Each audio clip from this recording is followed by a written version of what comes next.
नमस्कार, आप देख रहे हैं प्रदेश का सबसे भरोसेमंद news channel India news Uttar Pradesh Uttarakhand और मैं हूं आपके साथ आयुष चित्रांश।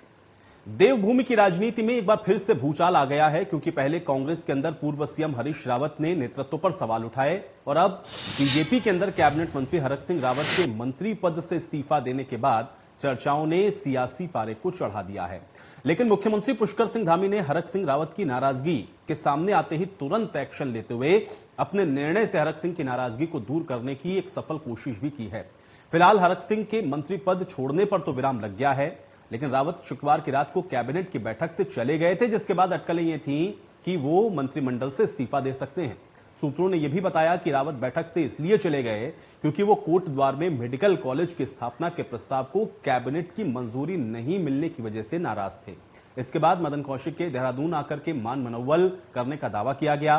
फिर सीएम पुष्कर सिंह धामी की ओर से कैबिनेट मंत्री सुबोध उनियाल और धन सिंह रावत को हरक सिंह रावत को मनाने की जिम्मेदारी सौंपी गई, लेकिन कुछ खास बात यहां पर बनी नहीं। अब इसको लेकर के आम आदमी पार्टी के प्रदेश प्रभारी दिनेश मोहनिया ने हरीश रावत और हरक सिंह रावत पर हमला बोला। उन्होंने कहा कि दोनों को अपने विकास की चिंता है, उत्तराखंड की जनता के विकास की इनको कोई चिंता नहीं है। अपने विकास के लिए ये नेता ट्वीट करते हैं। अब दोनों की राजनीतिक लड़ाई केवल कुर्सी की लड़ाई तक सीमित है। नहीं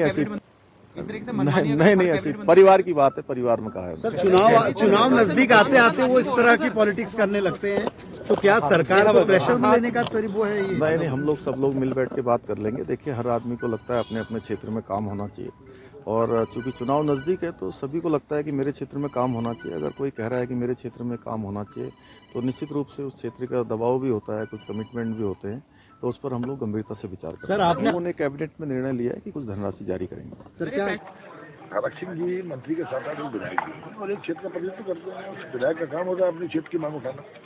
तो लगातार 4-5 वर्षों से मेडिकल कॉलेज कोटद्वार के लिए जो उनका एक कमिटमेंट भी है कोटद्वार के लोगों से, क्योंकि मैं अभी संकल्प यात्रा के दौरान भी गया था तो भी उन्होंने बड़ा भावुक करके वहाँ से कहा था कि मैंने आपसे मेडिकल कॉलेज का वादा किया, मैं नहीं करा पाया। और ये भी कहा था साथ में कि मैं तो अगर मेडिकल नहीं कॉलेज करा पाया तो मैं यहाँ से नहीं लड़ूंगा, और लेकिन बीजेपी का जो भी आदमी लड़ेगा उसके ऊपर मेरी नाराजगी मत निकालना। तो ये उन्होंने भावुक अपील भी वहाँ पे की थी। तो ये उनकी भावुकता है, भावुकता में क्योंकि क्षेत्र के प्रति अपना चिंता करना ये विधायक का कर्तव्य भी और धर्म भी है। तो कैबिनेट देखिए, कैबिनेट नहीं छोड़ के गए थे, कैबिनेट पूरी हो चुकी थी। कैबिनेट में तो सारे एजेंडा जितना था कैबिनेट पूरा हो गया था। उसके बाद जो सामान्य चर्चा चल रही थी तो उन्होंने धन सिंह जी से अपने मेडिकल कॉलेज के बारे में बात की, और उसी में क्योंकि ये बात भी थी कि क्योंकि भारत सरकार की गाइडलाइन में एक जनपद में एक मेडिकल कॉलेज का है। जिस तरीके से हरक सिंह रावत जी और हरीश रावत जी अपनी पार्टियों से नाराज चल रहे हैं और ट्वीट करके और कभी प्रेस कॉन्फ्रेंस करके बता रहे हैं कि वो अपनी पार्टियों से नाराज है, ये दिखाता है कि इनका पूरा की पूरा जो राजनीति है वो केवल कुर्सी की लड़ाई है। इनको उत्तराखंड की जनता, उसकी भलाई, उसके विकास से कोई मतलब नहीं है। केवल और केवल ये सत्ता हथियाने का खेल खेल रहे हैं। तो हरक सिंह रावत के इस्तीफे वाली बात के बाद आपने देखा कि उत्तराखंड के अंदर जो राजनीतिक माहौल है वो किस तरह से गर्म हुआ। हालांकि मुख्यमंत्री पुष्कर सिंह धामी को भी अभी आपने सुना, उन्होंने कहा कि ये परिवार की बात है, हम मिल बैठ करके इस पर चर्चा करेंगे, लेकिन हाँ, जो विषय हैं उसको हम लोग संज्ञान में ले रहे हैं और हर एक विधायक की अपनी जिम्मेदारी होती है और विधायकों के ऊपर भी ये दबाव होता है कि वो अपने क्षेत्रों का विकास करें, और इसलिए अगर ऐसी कोई बात है तो उसको हम लोग मिल बैठ करके समझाएंगे, सुलझाएंगे।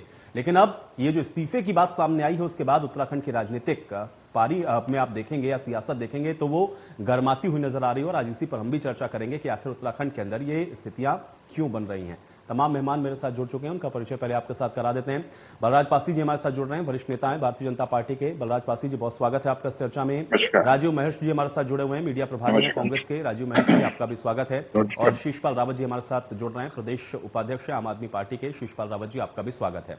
बलराज जी, आपसे इस चर्चा की मैं शुरुआत करूंगा। किस तरह से देखा जाए, चूंकि हरक सिंह रावत कल बहुत ज्यादा नाराज नजर आ रहे थे, इस्तीफा भी उन्होंने दे दिया। हालांकि बाद में मुख्यमंत्री ने कहा कि विधायकों के ऊपर यह दबाव होता है कि क्षेत्र का विकास हो, लेकिन ये स्थिति क्यों बनी, ये एक बड़ा सवाल है। बलराज पासी जी, आपका पहला रिएक्शन चाहूंगा मैं इस पर। निश्चित रूप से हरक सिंह रावत जी कैबिनेट में थे और उन्होंने अपने क्षेत्र के लिए कमिटमेंट मेडिकल कॉलेज के लिए किया हुआ था और उसका उन्होंने विषय रखा।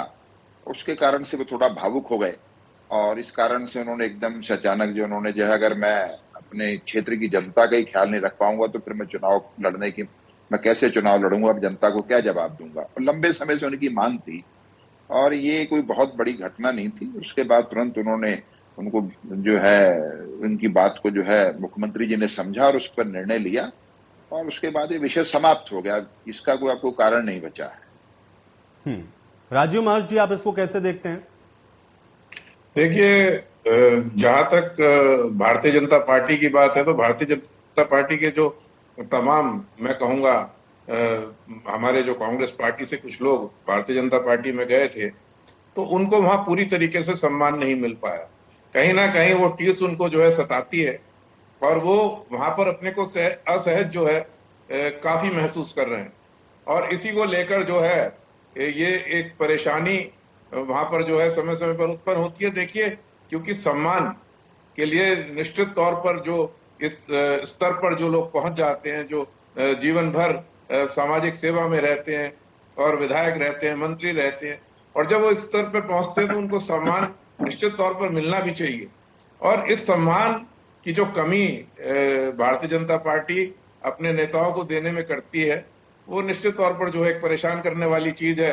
और कहीं ना कहीं उससे परेशान होकर, पहले ये पूर्व में भी हमारा अनुभव माननीय श्री यशपाल आर्य जी के समय में रहा है, जब वो भारतीय जनता पार्टी में थे, वो भी नाराज होकर आए थे। तो मेरा ये कहना है कि आखिर भारतीय जनता पार्टी से तमाम नेता नाराज क्यों होते हैं? कहीं ना कोई भारतीय जनता पार्टी के अंदर कोई ना कोई कमी होगी, इसी को लेकर तो लोग नाराज होते हैं। अब ये ठीक है कि उनके अपने क्षेत्र विशेष को लेकर कोई मांग थी और उसको वो किसी तरीके से वो पूरी नहीं हो पाई तो वो नाराज हो गए, लेकिन हर एक आदमी के साथ ऐसा हो रहा है। तो देखिए, ये अचंभित करने वाली बात है और इसमें कहीं ना कोई कमी जो है भारतीय जनता पार्टी की सरकार में और उसके लोगों में है। शिरीषपाल रावत जी, आम आदमी पार्टी को ऐसा क्यों लगता है? क्योंकि हरीश सिंह रावत को भी लेकर के भी यही स्टैंड आपका है और हरक सिंह रावत को लेकर के भी आप ये कह रहे हैं कि दोनों लोगों की लड़ाई सिर्फ कुर्सी तक सीमित है, इनको प्रदेश की या क्षेत्र की जनता से कोई लेना देना नहीं है। देखिए, ये तो जग जाहिर है, आप भी जानते हैं और हमारे साथी बैठे आदरणीय बलराज बासी जी, राजीव भाई बैठे हैं। हरीश रावत जी ने जो बयान दिया वो यही कहा कि मेरे साथ जो पार्टी में लोग हैं मेरे हाथ बंधे हुए हैं, मगरमच्छ तक की संज्ञान दी। तो निश्चित रूप से आम आदमी पार्टी भी या आम जनता भी जानती कि अपने लिए, अपने हित के लिए बात हो रही है। वही हरक सिंह रावत जी की बात है कि एक कहा जाए तो उनका अपना अंदरूनी मामला है, लेकिन एक कैबिनेट मंत्री, परसों कैबिनेट की बैठक होती है, 2 दिन बाद इस्तीफा देते हैं, तो इसका मतलब कुछ न कुछ भारतीय जनता पार्टी में भी बहुत अच्छा नहीं चल रहा है। और इन दोनों पार्टियों पे आज जो जनता है उत्तराखंड की, वो समझदार है। जब से सोशल मीडिया में लोग देख रहे हैं तो ये लोग अब जो है जनता इन पे विश्वास नहीं करने वाली, इसलिए आम आदमी पार्टी लोगों के घर में दस्तक दे रही है, कह रही बदलाव करे, व्यवस्था परिवर्तन हो, व्यक्ति विशेष की राजनीति कम होनी चाहिए, बल्कि आम जनता के लिए काम होना चाहिए, ये हमारा मानना है। बलराज बासी जी, जवाब दें। नहीं, देखिए, जहां तक कांग्रेस के मित्रों का प्रश्न है, अभी हरीश रावत जी ने कहा पूरी कांग्रेस के तालाब में जो है मगरमच्छ भरे हुए हैं, उन्हें जीने नहीं दे रहे। अब वो दिल्ली चले गए, वहां से लौटकर वापस आ गए, अपना स्वागत करा रहे हैं, पता नहीं कौन से मगरमच्छों को वहां से निपटा कर आए या उन्होंने मगरमच्छों के साथ ही रहना तय कर लिया है। वो चुनाव अभियान समिति के पहले भी अध्यक्ष थे, अब भी अध्यक्ष हैं। मुख्यमंत्री उनको कांग्रेस घोषित इसलिए नहीं कर रही कि उनके ऊपर तरह तरह के चार्जेज हैं। पिछली सरकार के समय में किस तरीके से उन्होंने जो है विधायकों की खरीद फरोख्त की बात की और भ्रष्टाचार की बात की, उनके खिलाफ सीबीआई जांच चल रही है, तो इस कारण से उनको कैंडिडेट नहीं बनाना चाह रही कांग्रेस। और जहां तक आम आदमी पार्टी का, उसके बारे में मुझे क्या कहना है कि वो यहाँ हमको उपदेश दे रहे हैं, लेकिन दिल्ली में किस तरीके से उन्होंने गुप्ता बंधुओं को राज्यसभा में भेज दिया, कुमार विश्वास जैसा उनका जो सीनियर नेता था उसको पार्टी से निकाल बाहर किया, ऐसे कई नेताओं को निकाल के उन्होंने बाहर किया जो उनकी सुविधा के हिसाब से नहीं चल रहे थे। भारतीय जनता पार्टी में सबको सम्मान जो बराबर से मिल रहा है। यशपाल आर्य जी 4 वर्ष से ज्यादा तक कैबिनेट मंत्री रहे और उनको तब कोई कठिनाई नहीं हुई, वो पार्टी के अंदर काम कर रहे थे। अचानक उनका जो है दम घुटने लगा, पहले कांग्रेस में दम घुटने लगा तो बीजेपी में आ गए, अब यहाँ दम घुटने लगा। अब पता नहीं कौन सी उनको वहां जो ऑक्सीजन मिली है, जो उनको वहां राहत महसूस हो रही है। ये तो सब लोग अपनी अपनी सुविधा से जो है लोग जो है अपनी राजनीति कर रहे हैं और बोल रहे हैं। हरक सिंह जी का कोई इस तरह का विषय था ही नहीं। अपनी विधानसभा के बारे में बोलना, लड़ना, नाराजगी प्रकट करना, ये तो विधायक का नहीं नहीं अधिकार ठीक और है, हर लेकिन विधायक बलराज को जी इस सवाल बात को इसके साथ यही है ना करना कि चाहिए सरकार ताकि वो आपकी अपने है, एक तो क्षेत्र के लिए लड़ कैबिनेट रहा है। स्तर के मंत्री, अगर उनकी ये पीड़ा हो कि उनकी बात को कैबिनेट में नहीं सुना जा रहा या कैबिनेट उसको मंजूरी नहीं दे रहा, तो इसका मतलब तो कुछ ऐसा है जो खटक रहा है या ऑल इज वेल नहीं है कम से कम पार्टी के अंदर। भाई कैबिनेट स्तर नहीं, मंत्री की बात नहीं सुनी जाएगी तो किसकी सुनी जाएगी? नहीं, निश्चित रूप से बहुत सारी चीजें होती हैं प्रदेश की, जो पूरी टोटल जो इकोनॉमी उसके हिसाब से जो है विचार किया जाता है, कई तकनीकी कठिनाइयां होती हैं और हर कैबिनेट मंत्री के साथ हमारे जितने पार्टी के विधायक हैं, हर विधायक कोशिश करता है कि उसके क्षेत्र में उसको मेडिकल कॉलेज मिले, उसको इंजीनियरिंग कॉलेज मिले, उसको इंटर कॉलेज मिले, और वो ज्यादा से ज्यादा लेने का उसका प्रयास होता ही है और ये उसका अधिकार है ये। और उस अधिकार के कारण से अगर उसका कई बार मन खिन्न होता है तो उसका प्रकटीकरण उसका हो जाता है और तुरंत उस बात को उनको महसूस हुआ कि नहीं, मेरी बात को सुना जा रहा है, और इस तरह का उन्होंने इस्तीफा नहीं दिया, केवल एक वो इस्तीफे का मैसेज जो है वो गया, कहीं से कहीं तक उन्होंने इस्तीफा नहीं दिया था। और इसकी सामान्य और बढ़िया तरीके से आरक सिंह जी जो काम कर रहे हैं और पार्टी के कार्यक्रमों में भाग लेने के लिए वो यहाँ से जो आज देहरादून से निकल कर जा रहे हैं क्षेत्र में। राजीव महेश जी, आप तो कह रहे थे भारतीय जनता पार्टी के अंदर कुछ अच्छा नहीं है, कुछ तो ऐसा है जो खटक रहा होगा। कांग्रेस के अंदर भी क्या सब कुछ ऑल इज वेल चल रहा है? क्योंकि लगातार वहां पर भी हम लोग देख रहे हैं स्थितियां क्या हैं। देखिए, हमारे बहुत ही सम्मानित पासी जी ने कहा, हरीश रावत जी के विषय में कहा, तो मैं बता देना चाहता हूं कि हरीश रावत जी सभी को मालूम है कि एक बहुत वरिष्ठ और बहुत बुजुर्ग नेता जो है कांग्रेस पार्टी में, और मैं कहूंगा कि इतना अनुभवी नेता आप केवल कांग्रेस पार्टी में ही नहीं, आप भारतीय जनता पार्टी में भी इतना अनुभवी कोई नेता नहीं ढूंढ पाएंगे। और जिस नेता ने राजनीति की इतनी लंबी पारी खेली हो, यदि वो कुछ कह रहे हैं तो उसके मायने होते हैं, और उन्होंने यदि कुछ कहा तो वो केवल इसलिए नहीं कहा कि वो कोई नाराज थे, उन्होंने ये इसलिए भी कहा है कहीं ना कहीं क्योंकि देखिए वो उनका हर कार्यकर्ता और हर, मैं कहूंगा कांग्रेस पार्टी के जो नेतागण हैं, सब पर उनका एक अधिकार है और वो डांट कर उन्हें कह भी सकते हैं और तमाम बातें जो है अपनी बात को वो लोकतांत्रिक तरीके से उसे पेश कर सकते हैं। तो यदि उन्होंने ऐसी कोई बात कह दी तो मैं नहीं समझता, लेकिन निश्चित तौर पर हरीश रावत जी का भी ध्येय जो है, अगर कोई पीड़ा थी भी तो हमने परिवार में बैठ के जो है सुलझा ली है। और यदि उनका ऐसा कुछ, मैं कहूंगा, तो राजीव महेश जी, फिर मुख्यमंत्री का चेहरा घोषित करने का पैमाना क्या है कांग्रेस पार्टी के अंदर? आपने कहा कि ऐसा नेता तो भारतीय जनता पार्टी के अंदर भी नहीं है जिसके पास इतना बड़ा राजनीतिक अनुभव हो, तो फिर ये स्थितियां यहाँ तक क्यों पहुंची हैं? क्या दिक्कत है भाई? उनको मुख्यमंत्री के तौर पर प्रोजेक्ट करिए।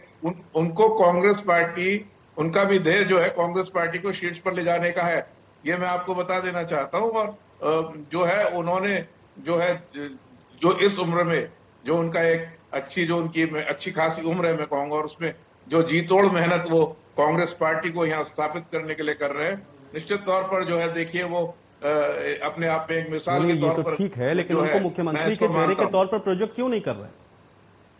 देखिए, हमारे यहाँ एक सामूहिक नेतृत्व की बात है। हरीश रावत जी ने स्वयं कल ये कहा कि जब चुनाव हो जाएंगे, चुनाव के बाद जो है विधायक इसको चुनेंगे। आज वो चुनाव अभियान समिति के जो है अध्यक्ष हैं और उनके नेतृत्व में चुनाव जो है, चुनाव अभियान समिति का जो चुनाव जो लड़ाती है वो लड़ाएगी। इसमें कहीं कोई ऐसी कोई बात नहीं है। और जहां तक रही चीफ मिनिस्टर फेस की बात, तो चीफ मिनिस्टर फेस जो है हमारे यहाँ जो है लीडरशिप इलेक्शन के बाद डिसाइड करता है। आप आज आप भारतीय जनता पार्टी से क्यों नहीं पूछ रहे हैं कि ऑल इज नॉट वेल? वहां भी नहीं है, क्योंकि आज तो पूछ रहा हूं राजीव महेश जी, मैंने बराबर पूछा में आज अंदर कितनी खींचतान है। मैं नहीं समझता कि श्री पुष्कर, जो माननीय पुष्कर सिंह धामी जी हैं, उनको बहुत भारतीय जनता पार्टी के और बहुत सारे नेता जो है उन्हें नहीं, ऑल इज वेल उनके यहाँ नहीं है, ये तो मैं पूछ ही रहा हूँ, लेकिन आपके यहाँ ऑल इज वेल है कि नहीं, ये मैं आपसे भी तो मैं पूछूंगा ना। शीर्षपाल रावत जी, ठीक है, निश्चित तौर पर हमारे यहाँ, अगर आप सवाल उठा रहे हैं तो आम आदमी पार्टी के ऊपर भी सवाल उठ जा रहे हैं कि आप अपनी पार्टी को भी पहले देख लें। ठीक है, चलिए राजीव महेश जी। शीर्षपाल रावत जी, देखिए, निश्चित रूप से मैंने पहले भी कहा कि भारतीय जनता पार्टी और कांग्रेस के जो आचरण आप देख रहे हैं कि कांग्रेस भवन में आपस में जो है हाथापाई हो रही है। हरीश रावत जी जैसा लंबा राजनीतिक अनुभव रखने वाला व्यक्तित्व जो पूर्व मुख्यमंत्री रहे हो, उन्हें आखिर जो है कि सार्वजनिक ट्वीट करके अपने हाईकमान को बताना पड़ रहा है, तो आप समझ सकते हैं कि स्थिति क्या है। वही जो है भारतीय जनता पार्टी की स्थिति कि एक कैबिनेट मंत्री इस्तीफा की पेशकश करते हैं, फिर सुबह मना लिया जाता है, बहाना मेडिकल कॉलेज का है। माननीय बनराज पासीदी 5-7 दिन बचे हुए हैं। 30 तारीख को आपके साथ प्रधानमंत्री जी की विजिट है, 4-5 तारीख में चुनाव आचार संहिता लग जाएगा। और हम कह रहे कि धामी जी की बात पर भी लोग आज यकीन नहीं कर रहे। आपने 1090 घोषणाएं कर दी, जिसमें से सिर्फ 163 घोषणाओं पे कागजी कार्रवाई हुई है। ये तो सिर्फ जनता को बहकाने और फुसलाने वाली बात है। जनता अजीज आ चुकी है 2022 में आम आदमी पार्टी की सरकार बना के एक ईमानदार और भ्रष्टाचार मुक्त सरकार देने का काम करेगी उत्तराखंड की जनता। बलराज पासी जी जवाब दें। नहीं, देखिए, आम आदमी पार्टी को जो है मुंगेरी लाल के हसीन सपने देखने का उनको हक है, उसको तो कोई रोक नहीं सकता। देखो, जहां तक कांग्रेस का प्रश्न है, उनके जो प्रदेश अध्यक्ष हैं, हाँ, उनका बयान जो है प्रदेश अध्यक्ष जी का कांग्रेस के, कि जिले के पदाधिकारी उनकी हरीश रावत जी की बात नहीं सुन रहे हैं और हरीश रावत जी को सब पूरी तरीके से जो है वो कॉर्नर कर दिया गया है। और प्रीतम सिंह जी की हरीश रावत जी की लड़ाई जो है सीधी सीधी जो दिखाई दे रही है, उनको कोई स्वीकार करने को तैयार नहीं है। और ये खिन्नता हरीश रावत जी ने अपने जो है उनको, इसी कारण से उनको जो है दिल्ली बुलाना पड़ा और दिल्ली बुलाकर उनको कोई आश्वासन नहीं दिया गया है। उनको सबको जबरदस्त तरीके से डांट पड़ी है कि आप अपने अपने क्षेत्रों में काम करें और इस तरह के बयानबाजी ना करें।